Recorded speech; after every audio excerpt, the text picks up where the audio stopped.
आज करूयात उपवासाचे खमंग खुसखुशीत थालीपीठ.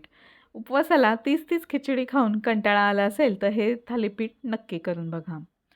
आता आपण सुरुवातीला याची भाजणी करून घेऊया. त्यासाठी घरातल्या कोणत्याही एका वाटीचं प्रमाण घ्यायचं आहे. 1 वाटी भगर, 1 वाटी साबुदाणा आणि अर्धी वाटी राजगिरा घ्यायचा आहे.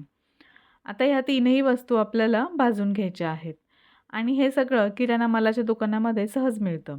कढई तापवून घेतलेली आहे. आता त्यामध्ये भगर घालून घेऊया. भगर व्यवस्थित निवडून घेतलेली आहे आणि एका सुती कापडावरती थोडंसं ओलं करून ही भगर व्यवस्थित चोळून घ्यायची, म्हणजे यामधली सगळी धूळ निघून जाते. आता साबुदाणा भाजायचा आहे. भगर काढून घेऊया. एक 5 मिनिटामध्ये भगर चांगली भाजली जाते. साबुदाणा आता भाजताना आपल्याला गॅस मध्यम आचेवरती ठेवायचा आहे आणि छान फुलेपर्यंत भाजून घ्यायचा आहे. म्हणजे आतूनसुद्धा चांगला भाजला जातो आणि छान फुलला जातो. थालीपीठ एकदम खमंग आणि खुसखुशीत लागतं. तर हे बघा, अशा पद्धतीने साबुदाणा छान फुलेपर्यंत आपण भाजून घेतलेला आहे. ही उपवासाची भाजणी करून ठेवली म्हणजे आयत्या वेळी आपल्याला हे पीठ घेऊन लगेचच थालीपीठ करता येतं. तर साबुदाणा चांगला भाजला गेलेला आहे. एका ताटामध्ये काढून घेऊया. आता याच कढईमध्ये आपल्याला राजगिरासुद्धा भाजून घ्यायचा आहे. तर हे बघा, राजगिरासुद्धा मंद आचेवरती छान फुलेपर्यंत भाजून घेतलेला आहे. आता यामध्ये आपण 1 चमचा जिरं घालून घेऊया. उपवासाला जर जिरं खात नसाल तर नाही घातलं तरीही चालेल. आता हे बघा, जिरंसुद्धा 1च मिनिट आपण यामध्ये फक्त गरम करून घेतलेला आहे.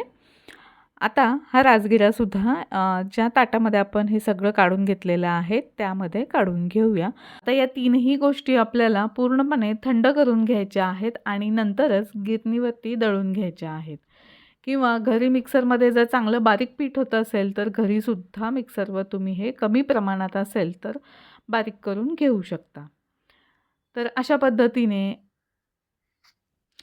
पीठ चांगलं बारीक दळून आणलेलं आहे. जर तुम्हाला काही वाटत असेल बारीक कण वगैरे तर चाळूनसुद्धा घेऊ शकता.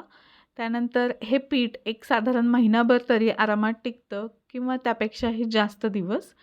आता हे बघा, हे पीठ म्हणजे भाजणी तयार झालेली आहे थालीपीठाची, ती मी आता एका डब्यामध्ये काढून ठेवते आहे आणि त्यानंतर जेवढं आपल्याला थालीपीठ करायचं आहे तेवढं पीठ या ताटामध्ये ठेवायचं आहे.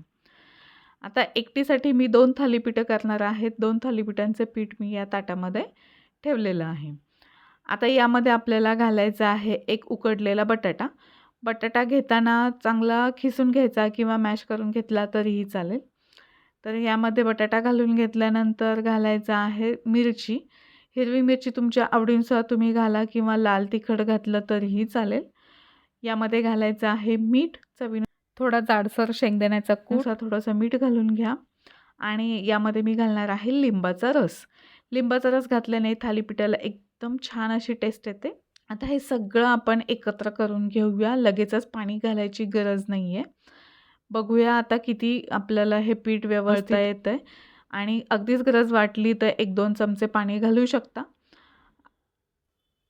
अशा पद्धतीने आता हे पीठ खूप जास्त घट्टही म्हणायचं नाही आहे आणि खूप जास्त पातळही नाही. आपल्याला सहज थापता येईल अशा पद्धतीचं हे मळून घ्यायचं आहे.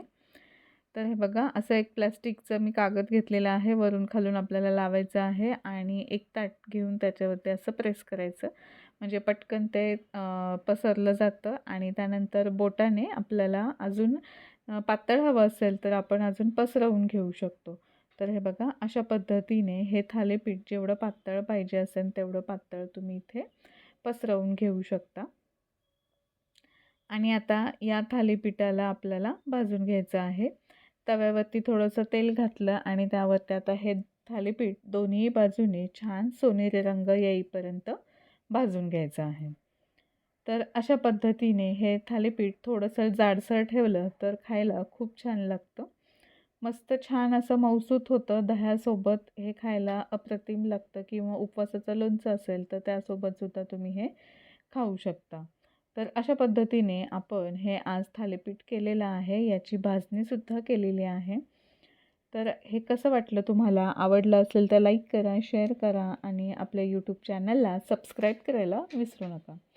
अशाच पद्धतीच्या नवनवीन रेसिपी घेऊन पुन्हा भेटूया. तोपर्यंत धन्यवाद.